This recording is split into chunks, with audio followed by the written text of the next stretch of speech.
Good morning. With the help of Hashem, we are learning Yerushalmi Meiser Sheni Pei Gimel Halacha Vav. We are actually in the middle of Halacha Vav. We're learning today Daf Lamed Aleph, and we left off at the end of the top line, again in the middle of the Mishnah. Now, the Mishnah just spoke about wine that is in sealed containers. The last topic of the Mishnah was Truma, based on the rule that Truma certainly lechatchila has to be separated min hamukaf. So the Mishnah set out the following rule, that when a person has a large amount of such containers, and one would have preferred to designate one barrel as truma for all of the other barrels, min hamukaf means that you should separate truma when all of the items are in very close proximity, and they are in very close proximity. Nevertheless, a sealed barrel of wine halachically renders each barrel as a separate entity. It separates one from the other because every barrel is sealed. There's a logic to that. And in such a case, the Mishnah just said that you can only separate truma, each barrel from itself. You cannot designate one barrel as truma for all the others. Why? Because they are sealed. That's behemshech to the din of bittul. And I'm not going to go back and repeat that part of the Mishnah. It's not negeya to today's share. Just a shout out, a warm welcome to Yaakov Komaiko that just walked in there. Now, the Mishnah from there will go back to Meiser Sheni. And again, the question, that was the opening topic of the Mishnah. When you have barrels that have wine that is Meiser Sheni, the question is, do the barrels acquire the status of Meiser Sheni for the following two rules? Do you have to take those barrels to Yerushalmi? And or if you are going to redeem the Meiser Sheni, do you also have to pay for the value of the barrels? And the Mishnah made the following differentiation, that if the wine was already designated as Meiser Sheni prior to sealing it, then the barrels do not acquire the status of Meiser Sheni. That's how the Mishnah opened. If first Tevel wine was put in there, and then you sealed the barrel, and after you sealed the barrel, then you declared a barrel or more that this is Meiser Sheni, then caught a shame, Meiser, even under the barrel. That was how the Mishnah opened up. For whatever reason, Rabbeinu HaKadosh now goes back to that. Number one, he's going to qualify the ruling. And number two, he's going to give an exception to that halacha. That will be the remaining of the Mishnah that goes almost to the bottom of Daf Lamed Aleph. The Gemara now is going to go back to the opening, to the first topic of the Mishnah, which was the general question. If you have food that was purchased with Mo'is Meiser Sheni that became Tamei, and as we finished in the previous sugya, that Meiser Sheni that becomes Tamei should be redeemed. Nevertheless, we had the Chachamim say, so almost like that was their Kal V'chomer. If the principle could be redeemed, so the Tafel to the Iker, Vadai can be redeemed. Came along Rabbi Yehuda. Rabbi Yehuda holds that no, that Meiser Sheni proper that becomes Tamei can be redeemed. Right? The question is, do you have to leave it in Yerushalayim? Can you even take it out of Yerushalayim? That was mamish the last machlekes Beishamai and Beisilol. But food that was purchased with mois of Meiser Sheni, says Rabbi Yehuda, you cover. Now, the Mishnah only quoted how Rabbi Yehuda responds to the Kal V'chomer of the Chachamim. But the Gemara, the Mishnah never explained why Rabbi Yehuda says you cover. And that's going to be the first part of the Gemara. The Gemara from there is going to go on to the next machlokes in the Mishnah regarding someone who purchased a deer with Mois Meiser Sheni, and then the deer died. It became a nevela. So we had the machlokes between Chachamim and Rab Shimon. I know later there's a machlokes Chachamim and Rab Yosi, but I want to focus, the Gemara today is going to focus on the machlokes Chachamim and Rab Shimon. And I know that when we learned the Mishnah, we actually quoted whether it was the Marafulda or any of the other Noise Kalim that linked it to that which we learned just a couple of weeks ago. The machlokes Chachamim and Rab Shimon, whether ein poidim kachim lahachilim leklavim, or yes, poidim kachim lahachilim leklavim. We have that in the Noise Kalim on the Mishnah. Our Gemara will focus on the other rationale that we quoted when we learned the Mishnah, B'Shem Darash and other Rishonim, and that has to do whether ha'amada and ha'aracha is needed in such a case. Now, these words are found in the Chumash and Parshas B'chukoisai when it comes to someone consecrating an animal lemizbeach that later becomes blemished, that has to be redeemed. With its money, you purchase another equal type of carbon. And there, the Torah makes it clear that if the animal that became blemished died, you cannot redeem it anymore. Why can you not redeem it? Because since when it comes to its redemption, the Torah says that ve'emidoi lefnei hakoyin, that you have to stand the animal up in front of the kohen, and the kohen has to make an evaluation. So Chazal learned from it an animal that can stand on its own, and parenthetically, it actually doesn't mean the animal has to be stood up. It has to be an animal that's fit, that is able to stand, meaning a living animal. That animal can be evaluated and sold. An animal that cannot stand cannot be redeemed. Now, this is when it comes to Kachem Mizbeach. Here, our Mishnah is speaking about Meiser Sheni. So the Gemara is going to link that machlokes to this machlokes. If you need Hamada v'Haracha and you don't have it, you cover. If you don't need Hamada and Haracha, I'm not talking about Shitas Rebbe Yehuda. I'm talking about the Chachamim. That food, in this case, the deer that was purchased with Meiser Sheni that now became Tameh, yeah, you can go ahead and you can redeem it. Now, really, the Gemara is going to point out that there is a stira between two braises, whether an animal that was consecrated lebedek habayis that died, whether it could be redeemed or not. In one baraisa it says you can't redeem it because it's not living. There's no hamada b'haracha. Another baraisa says there's no problem. And the reconciliation, instead of making it a machlokes tanoim, will be, listen to this, it depends. If you bought the animal, when you consecrated the animal was living. So it began as something that could stand on its own. And now it died, then you cannot redeem it anymore. If you consecrated the animal lechatchila when the animal was not living, by the way, it can be even a carcass. A carcass has value. If a person had a carcass and they said lebedek habayis. Point is that from the beginning it was not living, then you could redeem it. We don't need hamada v'haracha. That will be today's daf. I don't know why Yaakov is smiling, but here we go, guys. L'chaim. So, guys, daf lamed aleph, all the way at the end of the line. So the last topic was again the barrel, the seal barrel. The seal barrel makes each barrel a self-contained entity. So says now the Mishnah in continuation to these barrels. Beishamai oimrim. Beishamai says that if you want to designate one barrel as truma for all of the barrels, as the Mishnah just pointed out, that once the barrels are sealed, then it has to be toirim mikolachas va'achas. So the only solution that you will have is mifateach, open up all of the barrels. Now the words of the Mishnah, the words of Beishamai is ume'ara lagas, pour it back into the wine press. According to many, you don't have to actually pour it back, but your opening of the barrels will allow us to view the wine in the barrels as if they were all poured back together. In other words, you have now the min hamukaf. I'm sorry, you have to actually pour it back. The only thing you need to do is you need to open it.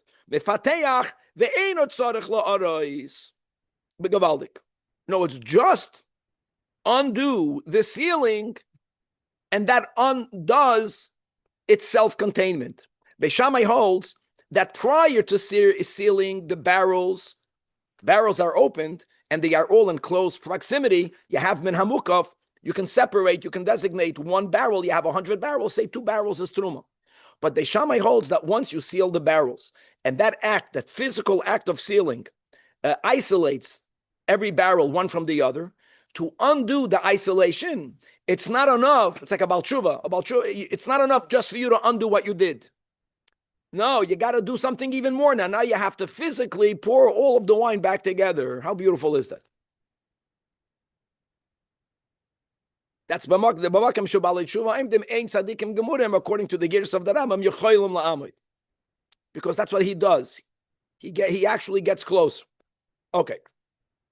And now that closed the topic of Truma, and now we're coming back we're coming back to the Meiser Sheni. For those who missed Friday, this is important. So again, the question is whether the containers acquire the status of Meiser Sheni when Meiser Sheni wine is in it. And the Mishnah said the following: if the wine was rendered Meiser Sheni prior to sealing the barrels, then the barrels do not acquire the sanctity of Meiser Sheni. If after you put Tevel wine and you sealed the barrel, did you then declare its contents as Meiser Sheni? So then, for as long as the wine is in the barrel has the status of Meiser Sheni. On that last line, now the Mishnah says, that's only b'makom shedarkoim li machar stumais, where the minig hamakom is to sell the barrels only when they're sealed.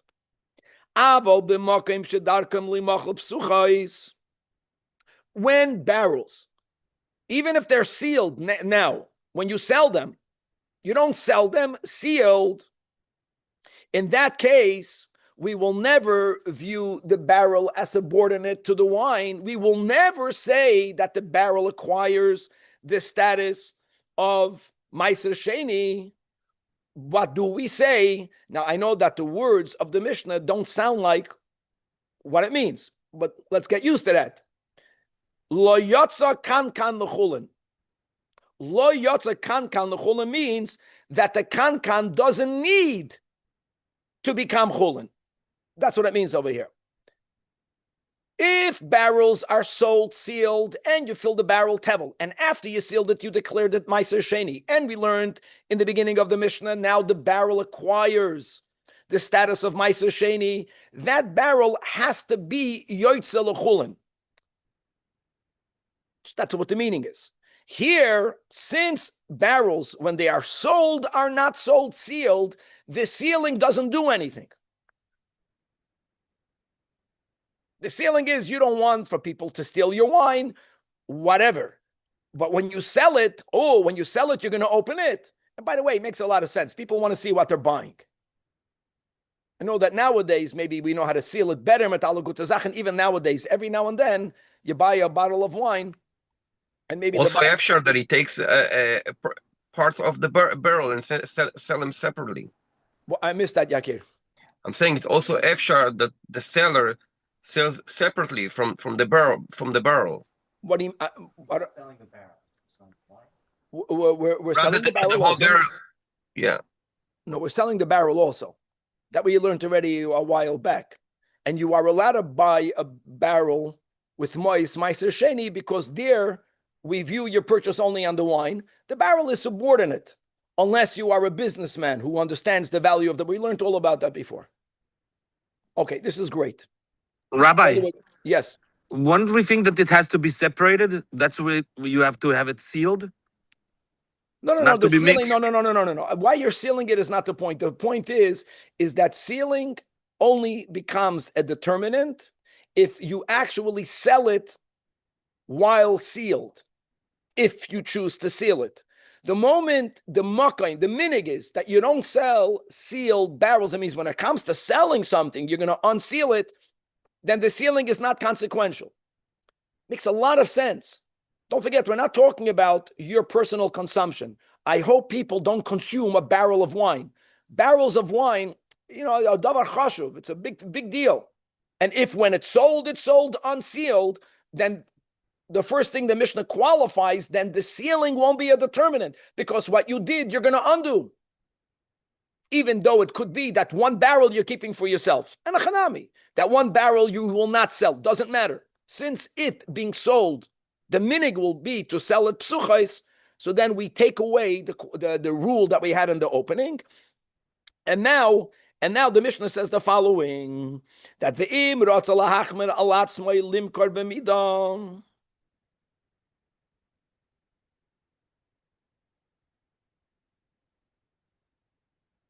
Now that we just gave this qualification, that if the barrels are sold opened, so the Mishnah says the barrel doesn't need to go out l'chulin, the barrel never acquires the status of Meiser Sheni. If you want to be machmer, When you specify, when we're talking about you meaning the seller, which is the current owner of the Meiser Sheni, when the seller specifies a price for the exact amount of wine that he is selling or that she is selling, what does that indicate? Let's say I have a barrel that has a liter of wine. The container has a gallon of wine. And I say I'm charging for a gallon of wine X amount of money. When I specify the quantity of wine that's in the barrel, what am I implying with that? That I am selling you the wine, you're paying for the wine, not for the barrel. That the barrel is excluded from the sale, which is what we want. We want for the barrel to be excluded from the sale. No, if I want to be machman and I want to make sure that the buyer doesn't have to deal with the barrel because all that is Meiser Sheni is the wine. So when you sell it, specify the exact quantity of wine and charge for the wine. Today you go to a market, you buy you buy produce, and there are little bags. By the way, I think they deduct the weight of the bag. I think not that way, right? That they do that because they're charging you for the weight of the food. They make it very clear that the bag is subordinate. They're throwing it in there. That makes it even clearer that the barrel is not Meiser Sheni. That's great. Says the Mishnah weiter. Let me go back to the other side, to the rule of the Mishnah, that if you put tevel into the barrel, and then you seal the barrel, and then you declare the wine Meiser Sheni, so now the container becomes consecrated as Meiser Sheni, that rule, now we're getting an exception to the rule. Rab Shimon makes an exception that when a person, this is a case that will have to be further clarified in the Gemara, but here's the case, my friends, that a person is able to designate some of the wine in the sealed container as Meiser Sheni. And the case the Gemara is going to give, won't be today, will be that the person says, but I am leaving a revi'is of the wine in the container, and it has to be a revi'is for it to be something significant or more as chulin. It's the moment the person is leaving some wine in this barrel as chulin, so no more is the jug going to be considered Meiser Sheni, because the jug doesn't contain in it only Meiser Sheni wine, it also contains in it chulin wine. So what you benefit by making sure that some of the wine will remain chulin is that you see to it that the container doesn't get involved with Meiser Sheni. Let's read it inside. If a person tells his fellow, and again, you have to add in here, in the case where when the wine was designated as Meiser Sheni, you bedafka said, not all the wine is Meiser Sheni. Most of it is Meiser Sheni, but some of it is chulin. It can be 50-50. I'm saying that you're leaving at least a revi'is of wine as chulin, that yayin zeh ani moichalach. That in the case where the guy is he's selling the chulin wine. I am selling you the chulin wine on the container. So the din is that chutz mi kankana, that makes it clear that the kankan is not sold together with the wine, even though the wine has to be contained in something. This same barrel contains in it also Meiser Sheni. The case of Rab Shimon is you're selling the chulin. In that case, you have no concern with the container, even if you declared the majority of the contents Meiser Sheni after you sealed the barrel. And again, the words of Yotza Kankan L'chulin doesn't mean that it was Meiser Sheni and now it goes into chulin. It means that the Kankan remains chulin. And again, this will be further developed in the Gemara. And this is only Rab Shimon. So we're going to come back to this when the Gemara is going to focus on this. So we're beginning with the Gemara, the Daf Lamed Aleph in the bottom. The first machlokes on the Mishnah was the huge chiddush. After we established that Meiser Sheni, whoever's jumping in right now, you'll get it. Meiser Sheni that was brought into Yerushalmi has to be consumed. Can't even take it out of Yerushalmi. Certainly you cannot deconsecrate it on money. That option you only had, biblically, prior to bringing it into Yerushalmi. But if the Meiser Sheni became tamei, cannot be consumed at all, then we had a limud Kiloi suchal se'esoi pshat. You can't carry it. The drasha. You can't eat it. Even in Yerushalayim, then v'nosato b'kesef. Then redeem it on money. Now, what happens if you don't have the original? What happens if you had the original, you redeemed it on money outside Yerushalayim to take the money to Yerushalayim? In Yerushalayim, you already brought food. You bought food. Now this food, hanikna bekesef ma'aser sheni, became tamei. What's the nafkamina? You pada. Rabbi Yehuda says you cover. So that's what the Gemara is focusing on. Now, why is he saying it? My Talmud de Rabbi Yehuda. So just if you, again, the same psukim that we have in Parshas Re'eh, you can read the psukim in Torah Oira Shalom here on the side. The Torah says, V'nosato ba'kesef, that's if you want to redeem the original Ma'aser Sheni onto money outside Yerushalayim. So you can redeem it onto kesef. And then, V'tzarto ha'kesef b'yadcha. V'tzarta means you bundle it. V'tzarta can mean that it has to be on money that has a tzura. It has to be minted coins, all of the drashas from V'tzarta. And V'halachta l'makom ashivcha Hashem lekecha boi. And you have to take the money to Yerushalayim. And then it says in the next verse, V'nosata, the limud is from the hay. The Torah could have says, V'nosata kesef. We're talking about this money. V'nosata ha kesef. Oh, that you take this money and you spend it, b'choil asher ta'ava nafshecha, the klal, the prat, and the klal. So from the hay, Rabbi Yehuda is learning that only the first money acquires the kedusha of Ma'aser Sheni, the first money. But if you were to have the food that you purchased with kesef Ma'aser Sheni, and it became tamei, if you were to redeem it onto money, that money does not acquire kedushas Ma'aser Sheni. That means you didn't accomplish anything. Only the kesef rishon, only the first ha kesef was able to absorb the kedusha. If you attempt to redeem it again, why would you do it? Because the produce that you purchased with kesef Ma'aser Sheni became tamei. V'loi kesef sheni, that will not work. That will remain tamei. And tamei b'kedushas Ma'aser Sheni. So you got a problem, and the only solution to that problem is you cover. You got to bury it. Like we mentioned, you don't even say let it get rotten, because there is a chashash that you're going to forget that it's tamei and you're going to eat it. Okay. So now he has a limud. The Gemara is now wondering that in the Mishnah, Rabbi Yehuda didn't tell you the limud. All Rabbi Yehuda told the Chachamim was they had a kal v'chomer, right? Like the words of the Rishonim. You're making the tafel more chamer than the ikr. To which Rabbi Yehuda responded, well, the tafel is more chamer than the ikr. What was his words? He gave a raya. I'm reading in the Mishnah. The words of Rabbi Yehuda, what he responded. That im amartem ma'aser sheni atzmai, ma'aser sheni itself, when you are outside Yerushalayim, you can exchange it for money. That which you bought b'kesef ma'aser sheni, which by the way should have been bought in Yerushalayim, but if you bought it outside Yerushalayim b'di'evet, it was effective. So if I have hanikna bekesef ma'aser sheni tahor, I'm not allowed to redeem it. Let's l'kula alma. So Rabbi Yehuda tells him, you have no kal v'chomer. Don't call this, how can the tafel be more chamer than the ikr? We already know that the tafel is more chamer than the ikr. That's how Rabbi Yehuda responded to the chachamim. But in the Mishnah, Rabbi Yehuda never gave his reason why you cover. Ha kesef rishon v'lo kesef sheni. So the Gemara points out, Ella, the reason why Rabbi Yehuda in the Mishnah did not give his reason was min ma de inun misiven le mikal v'chomer hu moisev lon mikal v'chomer. That's the right way of responding to someone.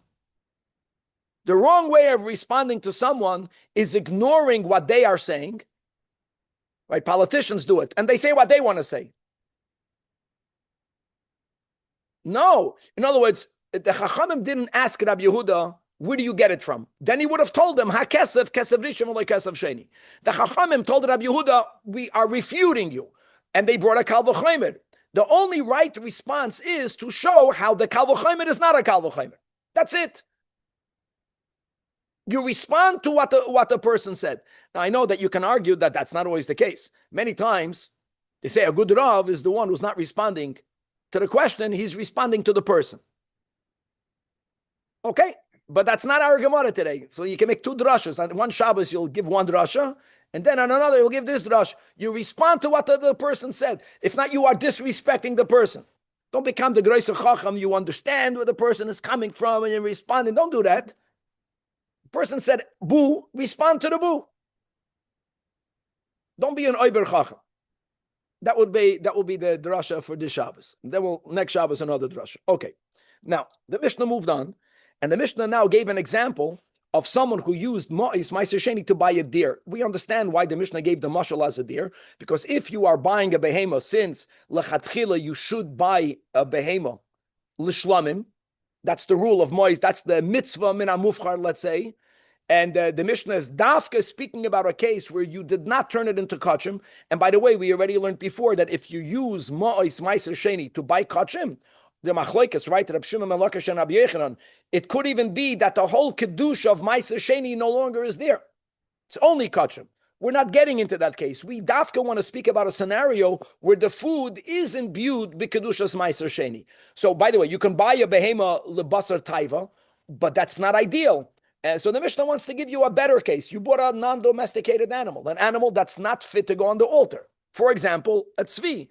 Deer, lechatchila, you're doing nothing wrong by using ma'is ma'aser sheni to buy a deer. I know that nowadays we don't eat deer because people are big balei taiva. Then it used to be the animal was a taiva, basar taiva. Now the adam is a taiva, bal taiva. And the meat is not soft enough. I'm sure in the world. Can it be chicken? You sure can be chicken, Danny. All right. Okay. So that's a modern version. Huh? That's a modern day example today. We buy chicken, and it doesn't go on the mizbeach. Very good. So a modern day example. Let's go with that. Is that you bought a tzvi, meaning a chicken, shalakachi bekesav meiser, and then 1 second, and then the deer died. Now before tummy. Tamei is the next machlokes. Rabbi Yossi is more chamer than Rabbi Yehuda. We're not getting there. The deer died. You can't eat it. Don't forget that ma'aser sheni is to be eaten. So what should you do? So you're logic. What do you do? You sell it, but you can't. But that was the machlokes. The Tanna Kama says that you can't sell it. Then the other detail, not only do you have to bury the deal, but even al yad oiroi, that detail. Because the oir, if the animal would have been alive, like the wine in the barrel, this is way, way back when, then we say that the money only went for the meat, not for the hide. But now that you can't eat it, you can't eat it. Everything was consecrated with kedushas ma'aser sheni. None of it can be redeemed, as we'll see right now in the Gemara why. So the only thing you can do is you can bury it. That you could, you have to. And Rab Shimon says, no. Rab Shimon is lenient. Bury it. So what is the underlying machlokes? So Rabbi Yossi, b'shem Rabbi Yochanan, he says the following. That concerning tzvi, he means concerning our Mishnah. Don't forget, our Mishnah is not speaking about kachim. Our Mishnah is speaking about ma'aser sheni. But he compares it. Asu oisoi kikache bedek habayis. Now you have to appreciate why B'Shem Rabbi Yochanan, he's not saying asu oisoi kikachim, because there are two types of kachim. There is kachim mizbeach, kachim bedek habayis. Tzvi can never be kachim mizbeach. Clear, because it's never fit to go on the altar. So asu oisoi kikache bedek habayis. And what is the din of kachim in general? That will be the whole premise of the rest of the daf today, is that when kachim dies, when an animal that belongs to the temple dies, there's nothing you can do with it. Normally, the whole purpose of consecrating to the Bedek HaBayis is for the Bedek HaBayis to have cash flow, and then you're going to redeem it. You can't redeem it. Why not? Because litoin ha'amada v'ha'aracha, these are the words, because the only way you can redeem it is by standing it, or it has to be ra'ui laha'amada, kol hara'ui lebila, and only then could it be evaluated before you redeem it. And this is based on a pasuk that we have in Parshas Bechukos, and I'm reading the pasuk. Ve'im kol behema timeya asher lo yakrivu mimenu karban lashem. And I want you to know, this is so important, because if not, what I'm going to say now, if you don't get this, you're going to get tripped up. That this pasuk in Parshas Bechukos, ve'im kol behema timeya, is dafke speaking about a carbon that was designated lemizbeach. That's the source. It's very unusual. And the animal became blemished. So because of its mum, it's unfit to go on the altar, and for various reasons, the Torah here calls it behema tamei. I want to make it very clear. The source from where we learn that an animal that now cannot be stood up because it's dead, cannot be redeemed, the source in the Torah is speaking about kache misbeach, not bedek habayis. Even though the words are behema tamei would mean an animal that's not fit to go on the altar. So just to know, the origin is from a behema kache misbeach that became blemished. And the Torah says when it becomes blemished, can't go on the Mizbeach, redeem it. And on that, there is a limud. You know when you can redeem it if it's living. If it's not even alive anymore, it's blemished, then it's dead. So now you can't stand it. If you can't stand it, you can't evaluate it. You can't evaluate it, how are you going to redeem it? You don't know its value. You have to bury it. So what B'Shem Rabbi Yechanan, that halacha asu oisoik, he holds that the same will be by Kacha Bedek Habayis. The Torah speaks about Kacha Mizbeach. B'Shem Rabbi Yechanan, that also goes to Kacha Bedek Habayis. Even something lechatchila that could not have gone on the altar.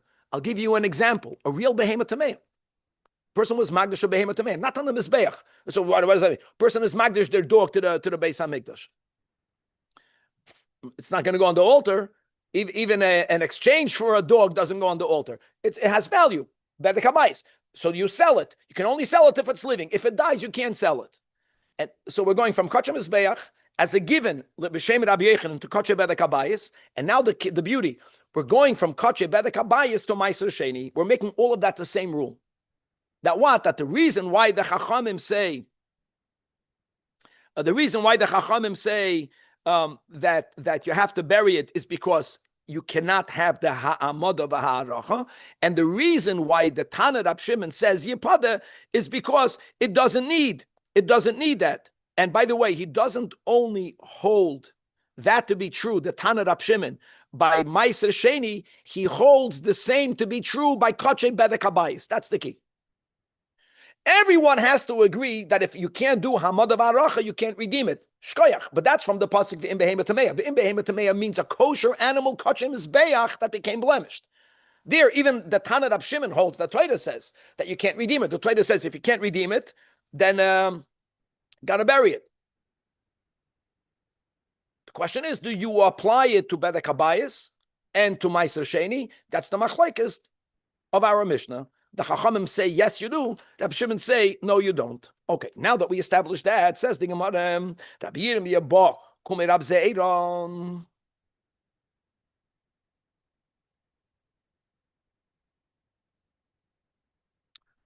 Mela, our Mishnah at least spoke about a kosher animal.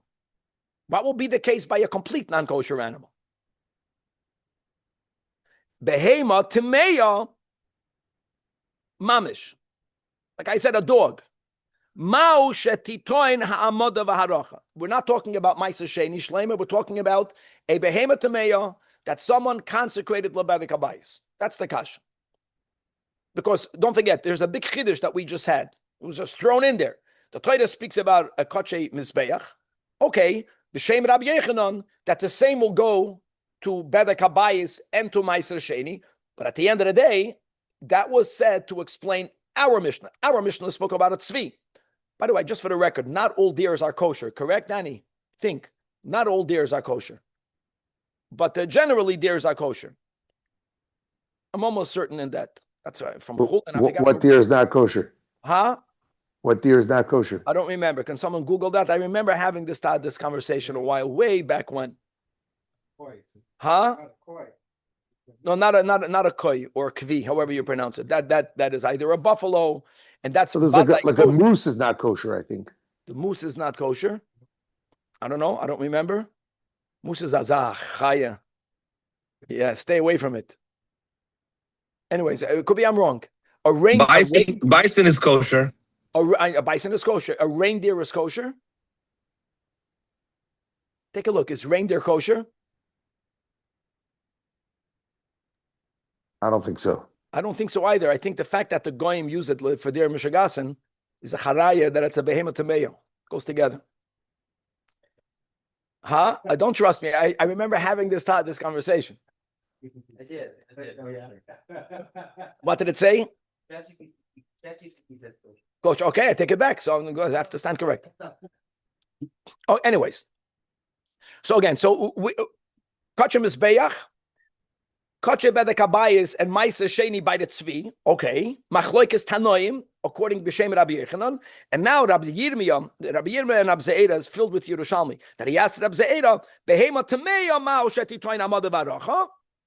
So Rabbi Zeira responded, Amalei, Ilu Leida Amar Rabbi Yosi B'Shem Rabbi Yechanan, Chaya Tohoira, Eina Tu'una Hamada Vaharacha. Then Behema Tameya Loi. What is he saying, Chevra? Instead of mamish squeezing yourself, take a look, make life easy. Look inside the Mara Fulda, 10 lines from the top. Ilule ilu koloimer I have Amar Rabbi Yechanan. If Rabbi Yechanan would have said that the chaya meaning a kosher chaya, meaning a tzvi, eina to una hamada v'aracha. If that would have been the given without Rabbi Yechanan, that taka would have been the given. Don't forget, the source of hamada v'haracha is not about kachay bedek habayis. Then hayisi oimer also the behema tameya gam kein leituuna. But now hashta the Amar Rabbi Yechanan. Now that Rabbi Yechanan explaining our Mishnah extended by default the law of hamada v'haracha not only to the case of the Torah, behema tameya of the Torah is a behema. Not the behema tameya means a behema tohira that's blemished. Chaya tu'una, according to the Chachamim. So why should I differentiate? Af behema tameya tu'una. Why? Because sheshavin heim bozer. What difference is it? Regardless, it's not going on the mizbeach. Hashem doesn't want a deer. Hashem doesn't want a behema tameya. When someone consecrates it, it becomes by default consecrated l'kache bedek hamayis. And not only that, so Amar Rafila, that I'll prove it. I'll prove to you, Rabbi Yirmiyah, that Rabbi Zeira didn't find a logic to be machalik it. That's not enough of a proof. His proof will be from a brais.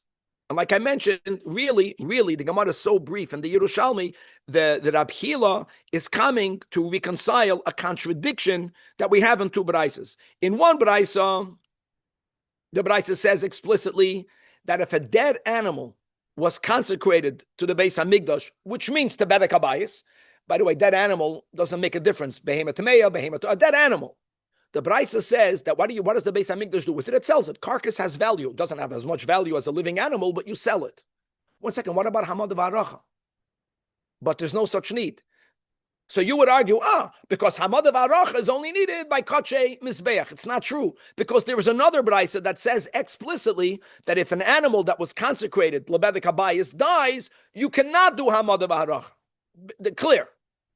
And the solution for that is not to make a machloikes tanoim, but it's to say something. Rabbi Hila says something beautiful. The reconciliation of these two brisas.